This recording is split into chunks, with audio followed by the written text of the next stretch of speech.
Very good morning.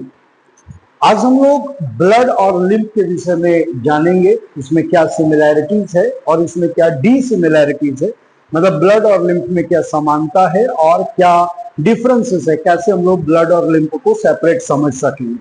देखिए, blood को तो आप जानते हैं, इसमें कोई नई बात नहीं है। लेकिन अगर आप लिम्फ को थोड़ा सा, यदि किसी को एक्सीडेंट हुआ आपके आसपास या आपने कभी देखा हो किसी एक्सीडेंटल पर्सन को जिसका एक्सीडेंट हुआ हो, तो आप उसके बॉडी में कुछ व्हाइट हल्का येलो कलर का लिक्विड और येलो कलर के पतले पतले ट्यूब्स को, जो आर्टरी हो सकता है, वेंस, कैपिलरीज, ये सब हो सकता है। इसी तरह के ट्यूब, लाल रंग का ट्यूब तो ब्लड को कैरी करता है, लेकिन एक और ट्यूब आपको मिल जाएगा जो व्हाइट कलर का या हल्का स्ट्रॉ कलर का लिक्विड को फ्लो करता है। उस वही लिम्फेटिक सिस्टम का पार्ट है।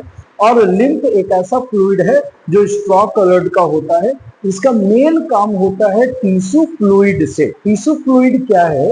तो जब सेल्स आपस में इस ढंग से एसोसिएट होते हैं तो यहाँ बीच बीच में काफी लिक्विड जमा हो जाता है। ये लिक्विड को ही हम लोग कहते हैं टिश्यू फ्लूइड। तो टिश्यू फ्लूइड में जो केमिकल्स को हमारा सेल रिसीव नहीं कर पाता है, ब्लड हम लोग खाए वो ठीक है, डाइजेस्ट हुआ, लेकिन हमारे सेल को उसकी जरूरत नहीं, तो वो क्या करेगा, वो टिश्यू फ्लूइड में ही ब्लड कैपिलरीज जाकर के वहां छोड़ देता है और उसके बाद सेल उसको रिसीव ही नहीं करता।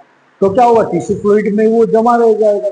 तो अल्टीमेटली ये जो लिम्फेटिक सिस्टम है, जिसको हम लोग मिडिल मैन भी हम लोग कहते हैं, तो ये क्या करता है, वो उसको रिसीव करता है और वापस लाके ब्लड सर्कुलेटरी सिस्टम में सब क्लेवियन वेन की सहायता से डाल देता है।